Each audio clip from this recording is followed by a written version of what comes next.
Hey, welcome to the second devlog of Nach. And as you can see, he got textures now.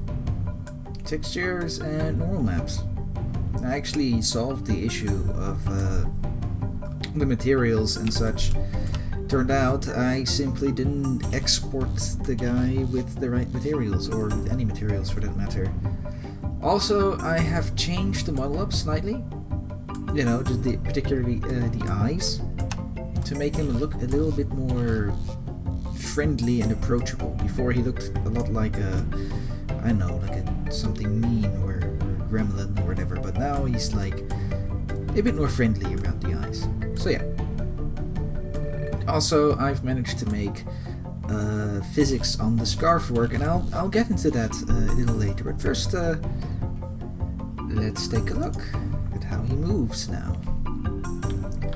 So, just like last time, his movement animations and stuff are all there, and you can see the scarf is actually working. You know, with physics and everything. You know, if I jump, the scarf does all that wonderful flailing around like it should. But I've also managed to get in between animations working, thanks to some help from people on the Reddit community, and also a tutorial that showed me stuff about state trees, although it was a little tricky to find out about them exactly. But yes, so now if he falls from a high enough distance, like here, he makes a roll.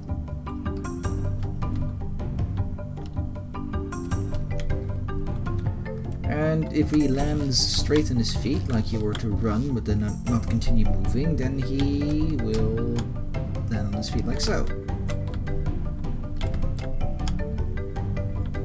That works really nicely.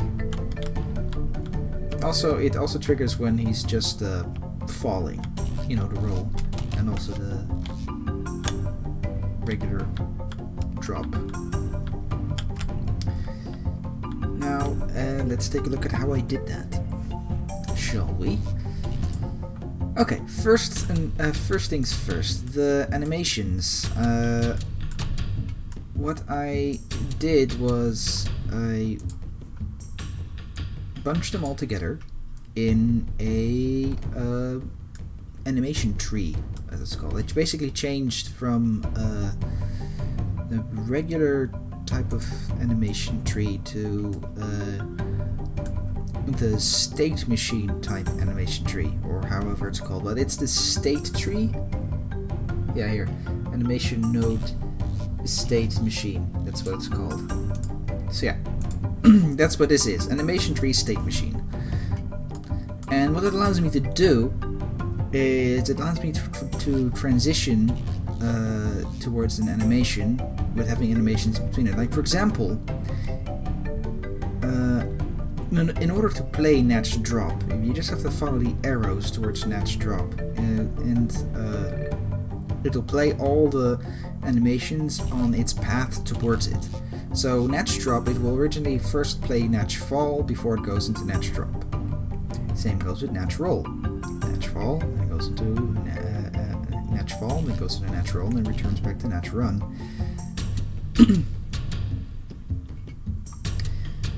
It's a little all over the place, it might seem, but this is what I needed to do to make sure everything works. Like, for example, without this arrow here pointing back towards Nach idle, if I were to jump, it would have to take the shortest way back to idle, which would be going to Nach fall, going to Nach drop, and then going back to idle, which, you know, that's not ideal.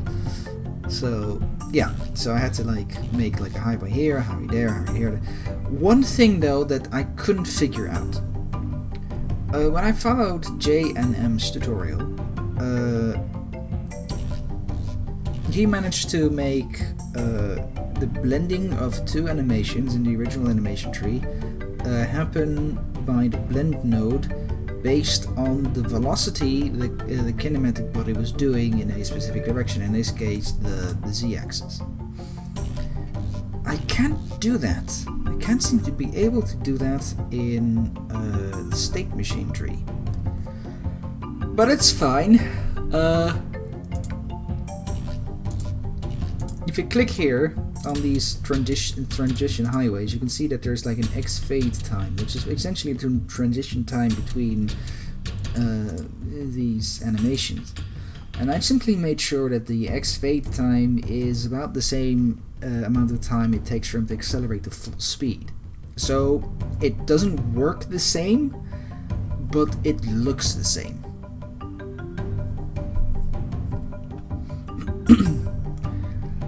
Now let's get to the scarf. The scarf is quite interesting because originally I had like a scarf poking out of here. It was part of the main model of Nach. And you also saw some bones, because in the Blender game engine I used a ragdoll bone technique to create the physics on the scarf. It looked decent. It looked pretty decent. The scarf was also kind of small, so I made the size bigger. But yeah, it looked decent. But it doesn't seem to work out in Godot. Instead, unlike the Blender game engine, Godot actually supports real-time soft bodies.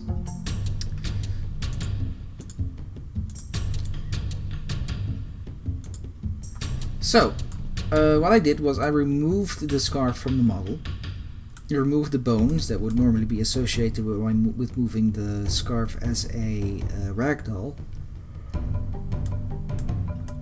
I created a separate object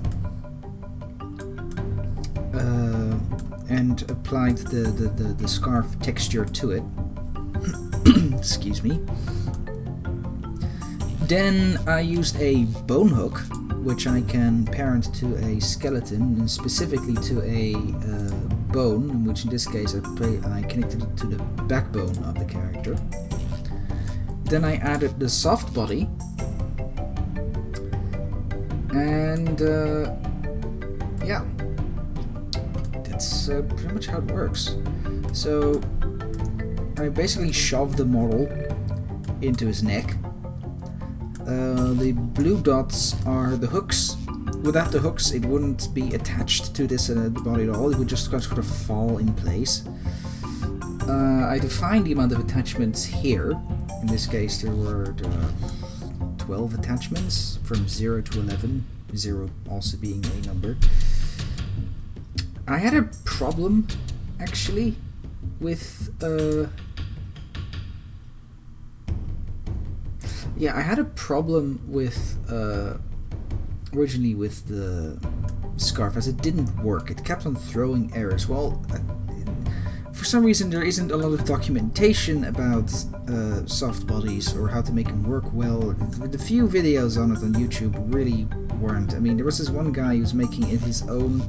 He's actually working on the physics of Godot, and he also helped me later on, which I'll get into in a moment. And he's making like an NVIDIA-based soft body cloth thing, but that's beyond that. I haven't found anything about it. So I had to dig around myself and figured out that the reason why it was still falling in place, despite the fact I defined like the pins, was because I needed to set this spatial attachment path, which points towards the bone hook, which then points towards the specific bone in the skeleton, and then it worked.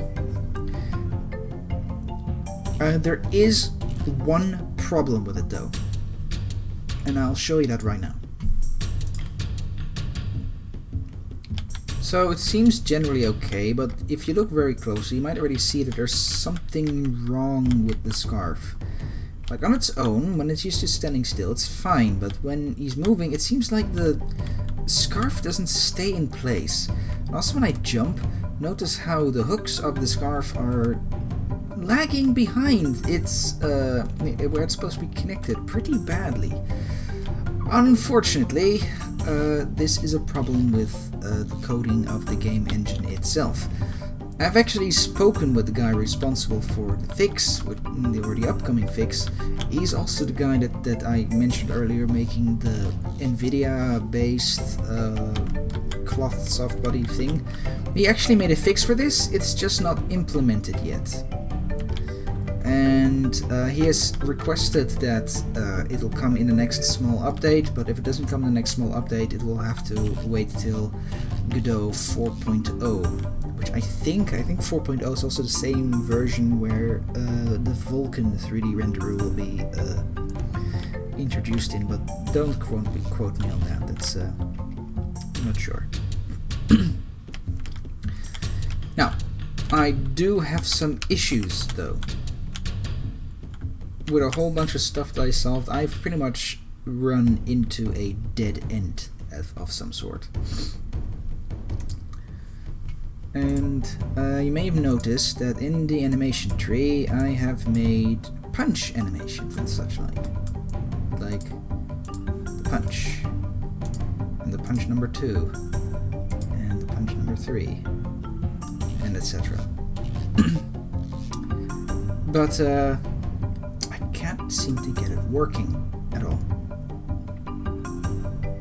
There is surprisingly very little about how to make a combo attack system like this.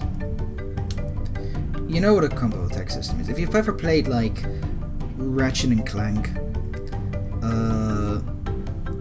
what was it, like the newer games, the newer Crash Bandicoot games when they went downhill with Activision, they also had like heavy and light attacks. Dark Souls, you know, combo attacks, pretty much every action platformer with some that focused on combat had like for example the trilogy, the New Beginning trilogy of Spyro with Elijah Wood also has combo attacks. You know, you press attack once, you play the first attack animation. If you press the attack at the right time, or just mash the button like we all do, then you will create a sequence of attacks. And more complex games with combo systems like what was it, Lord of the Rings, Return of the King video game. You could have and Heavenly Sword for the PlayStation 3. You could combine heavy and light attacks for various special combos and such like ones that break shields, or ones that disarm people, or just ones that have different effects, like the finisher of the attack had like a wider reach or whatever. So yeah, I'm definitely not gonna make it that complicated in this game. It's just like the idea is just to have 4 fast light attacks and then like 2 or 3 slow heavy attacks that are more powerful than the fast light attacks. But there seems to be little to no information on how to do this on the internet. There are some people that seem to be having already working on it, or well in it, and are asking for a specific problem to be solved on certain forums or Stack Exchange, but they never go into details of how they actually made the combo system in the first place. So I can't glean any information from that. And the only YouTube videos I've seen on the internet are either extremely out of date, like from 2015, or deal with just one attack, like one heavy attack and one light attack, not like a chain of combos. Now, I've already kind of, like, there's some script here where I tried out how to do it. Like what I've done was I've added a variable called attacking, which is always false by default. Then I have indented the entire movement block, and then put it under a if attacking equals false. So you can only move your character. Oh crap! Let's not do that. You can only move your character when you're not attacking. Of course, with the initial combo that you're doing. Like when you press the attack button, the character's supposed to take like a step forward. But you're not supposed to be moving with your regular movement when you're in the middle of an attack. Not part of this bigger indent is the if input action press light attack, which is the left mouse button, and it sets attacking to true. Then I have put if attacking playback travel punch 1, which on its own will put him in a perpetual punch loop, of course, because there's nothing there to say that it's turned back to false. I can do that, but it looks bad. For example, if I say if attacking playback travel punch 1, and then this clicking left button, it also sets like the thing to false, so attacking equals false.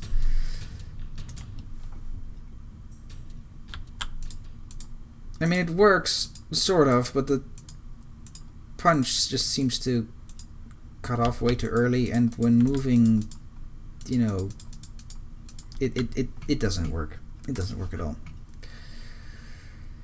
But otherwise, the attack animations itself actually flow together quite well. I can actually show you by making it travel to the first and final attack. If I click the attack button, so you can see the entire attack sequence. So look, I put a lot of work, many hours into animating this.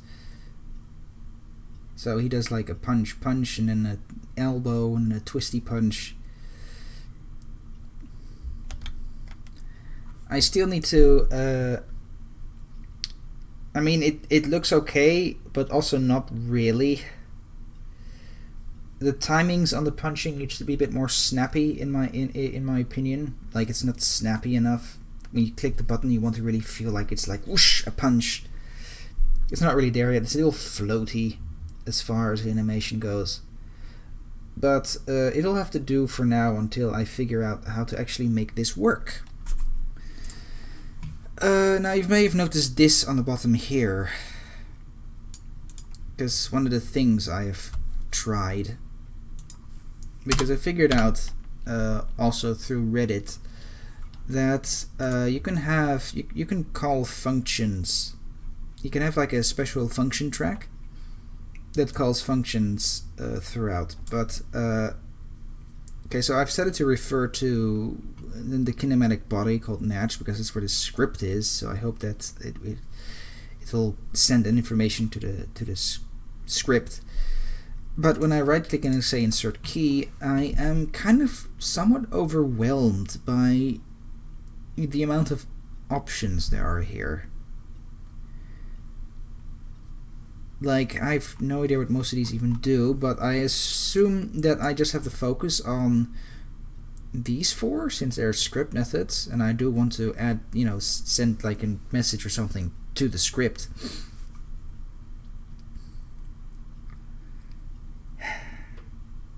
Problem is, I've tried all of these already. Well, sort of. The 2 videos that use functions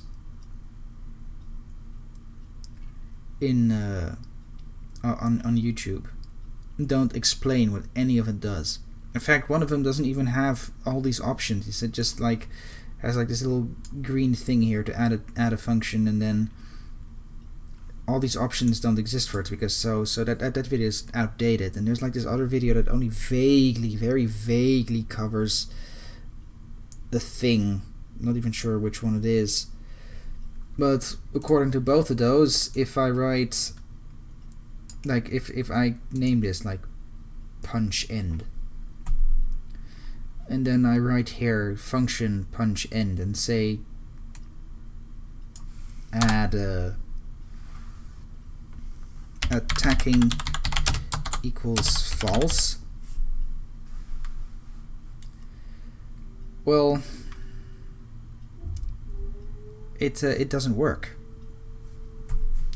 Par exemple.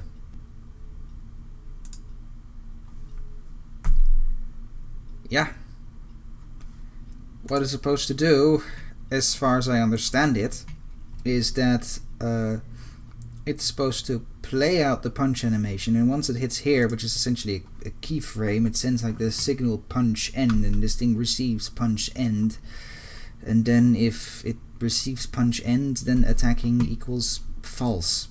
So it should technically return to not attacking and just go to idle, which it's not doing. I've been cracking my head over this for quite a number of hours, and I've not been finding any information on it on the internet. The documentation for this is non-existent, yet it is something I really seem to need in order to make a combo system for my character, because I want to do more with these functions. Like, for example, I want to have a function here at the very beginning of the combo that says, combo start, or a punch start, and then it'll send an information to the script where it will receive it and then tell that it should keep moving on the z-axis until like here in the punch, where I'll have another function where it'll say like movement end or something, which will make the movement end. Something as simple as switching a true-false statement if the script receives the message. And then there's like this short little rest. Oh crap, I should not move that. And there's like this short little rest time between here, because this is like this keyframe, and this keyframe in the animation is where he's sort of like standing like half a small second of where he's just holding his fist out forward. This will give the time for the player to either cancel out of this and return back to moving, or click the attack button again and go over to the next attack sequence. But yeah, I've played around with this and it doesn't work.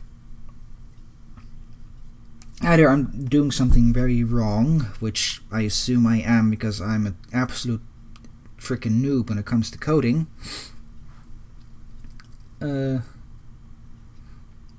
or I don't know. Oh, I can actually remove this. This was for the ragdoll method I tried. Close. Yeah. So yeah, if anyone has any information on how to make this work, then please write down below, because this is a pretty hard dead end.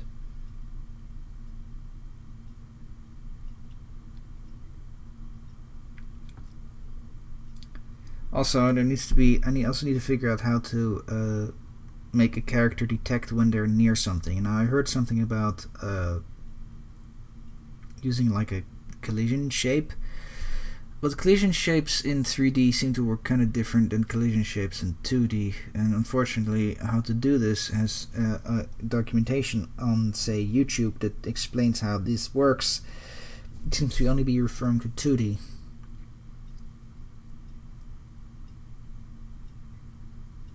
I just realized something. Both the videos that talk about the functions track, both the outdated one and the not so outdated one that talk about the function track in the animations, they don't use animation trees or state trees. So I'm not sure if that even works with how I have my animations set up in my animation tree, but my intuition says it should just work, but I just have no freaking clue how to do it. So again, if you know anything about this, then please help out by writing below. But beyond that, this is currently how far I have come with Nach. It doesn't seem like a lot. Pretty much what only happened is that I managed to build a animation state tree, and make the textures and the scarf work. And the rest of the week has been largely been about trying to make attacking work. Yeah. But yeah, that's it for this week. Thank you for watching, and I hope you enjoyed my lamentations. Until next time.